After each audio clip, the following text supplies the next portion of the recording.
All right, boys, today we're going to be talking about Meliodas, not just any Meliodas. We're going to have one more here soon because we just got leaked this festival banner for New Year's right here, which is Grand Fest Trillion Darkness Meliodas. Grand Fest means it's a Dark or Light unit. It's the same as like the Liz and the Trinameli one. He is an SSR, in case you're wondering. He's not an SR.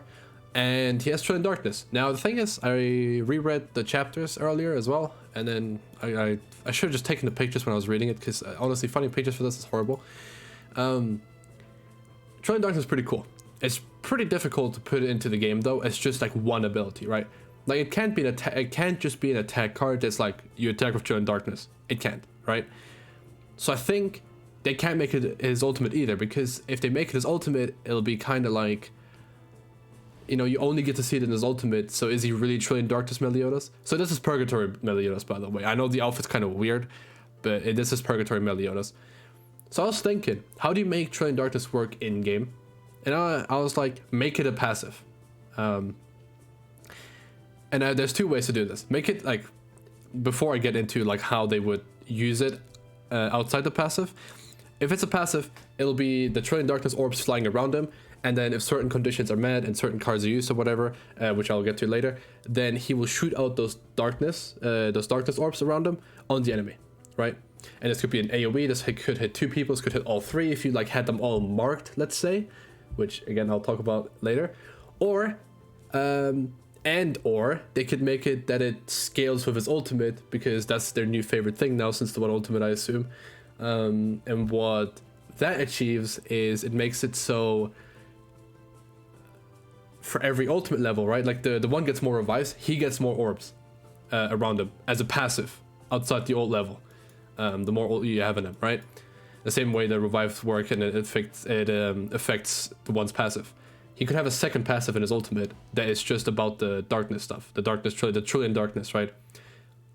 I hope they don't do it like that, because they just milk people with the one ultimate for that, so I hope they don't do it again, but it is very likely that he's gonna have some sort of crazy old effect scaling outside of just doing more damage and having better multipliers. It might be a secondary effect.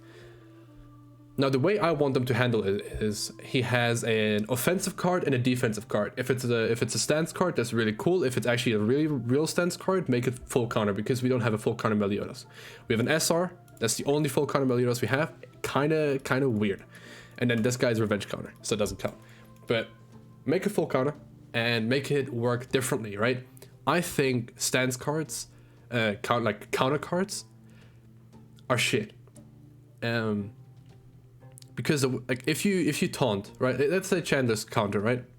People are not going to attack onto that, right? So instead they're just going to move cards for that turn, and they usually only last one turn. If they last multiple turns, it's a higher rank. If it was a lower rank and it lasts multiple turns, it would be broken. So the way to fix this issue is, if they are smart about it, don't make it like a regular counter card. You know how Diane introduced that a stance can last 2 turns on a rank 1? She's the only unit of that. Make it so that his counter is an attack card. So he attacks you and then he goes into the full counter stance. So you at least get something out of that. And it would also help a lot with Esterosa, because then he could apply darkness with his attack that turns him into a stance. Okay, I'm gonna explain this better. The way I want this to work is, he has 2 cards, right? And they change his stance. He has an attacking stance where he changes into offensive Trillion Darkness, and then a defensive stance. When he uses the offensive card, the way it should work is he attacks the enemy, right? You attack an enemy with a card. AoE, single target, don't really care. Make it AoE for Esterosa though. And then for the enemy you hit, let's say it's single target, gets a debuff, a white debuff, right? Can't remove it. Now this enemy is marked.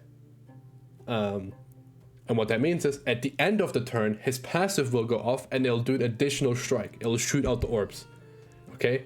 So let's say his single target card is a punch. He punches you, you get debuffed, and then when after turn ends, Trillion Darkness shoots out. Kind of like Abyss, right? Where Abyss is at the start of the turn before you can even use cards, and his would be at the end of the turn after he's sent out cards. Or it could be at the start of the turn too, if they want to keep the Abyss code, because they could also just make it an Abyss.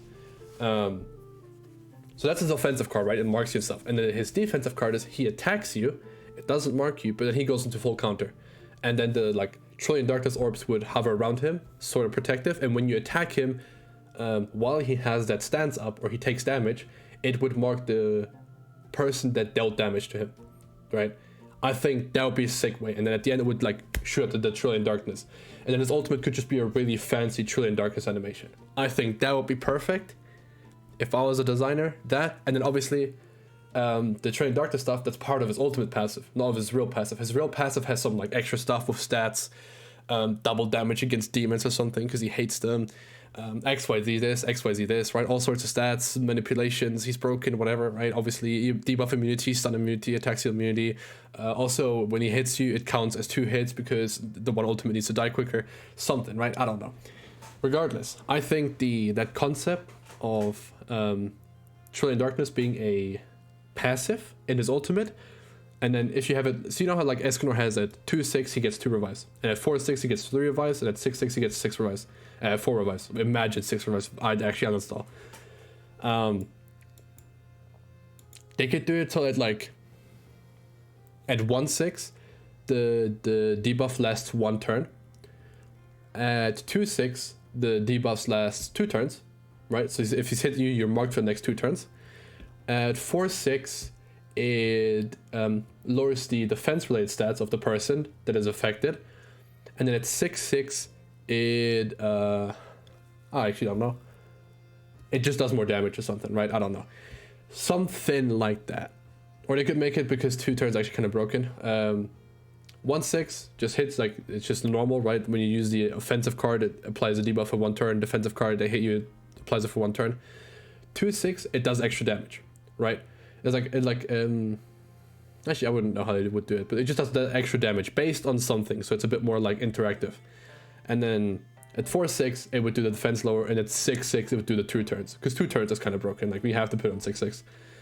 I think that'd be really cool. So if you don't get it, right, let me hop into wait,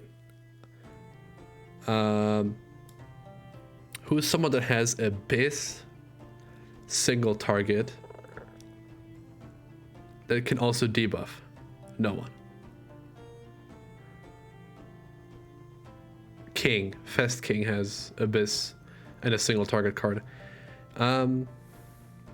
Rimmer too, I guess. Well, Rimmer is perfect for this. Actually, I'm gonna go to Rimmer. Rimmer did give me the idea for that, like, because I was like, the way they handled Megiddo is perfect. Like, genuinely, I don't think anyone at Netmarble is good at game design, but they nailed Rimmer. They absolutely nailed him.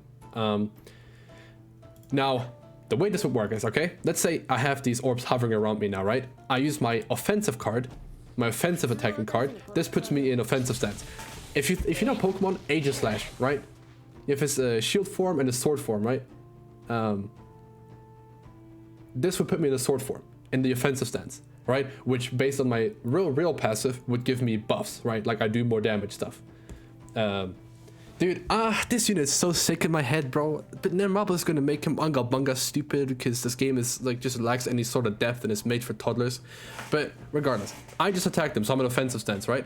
So what's gonna happen is, ignore the actual ultimate going off. Right, so at the end of my turn, these darkness orbs, right? Let's say these are darkness orbs, they would all hit him. Okay? They would all just, boom, hit him and do damage based on something, right? Based on maybe how much damage I've done, based on like his health, sort of like corrosion, something. Then I do this, my defensive stance, right? And then these balls would come back to me. And they would protect me. And because I'm in defensive stance now, I get defense rated stats, damage reduction, taunt, something, right? And I think that'd be really cool. Really, really cool. I think this would be by far the coolest unit in Grand Cross. And I know you guys agree. And if this somehow wasn't clear enough, then I don't know, bro. But I think that's sick. Anyway, that's it for the video. That's my idea. I'm pitching this to Netmarble. If you want to hire me, I'll work for very cheap.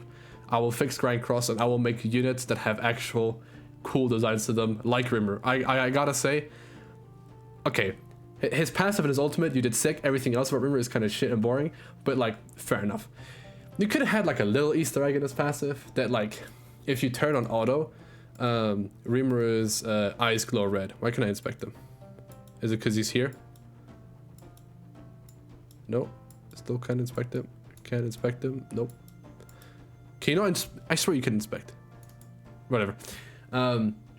His eyes turn red when you're in auto mode, right? Why couldn't they do that, right? A little super little touch, right? And you wouldn't even see it, but it'd just be cool. And not to the people that like Rimuru, right? It is what it is. But Rimuru is still the by far best made character. He's actually cool. Like his passive, it was completely new. Not very interactive, obviously, but that's hard to achieve in Grand Cross. Where the best units are the ones that can stat check you, not the ones that can set up situations that are hard to deal with the opponent. So it is what it is. But yeah, that's my idea for Rimuru, for Meliodas. And yeah, that's it. I hope you guys enjoyed. Good job.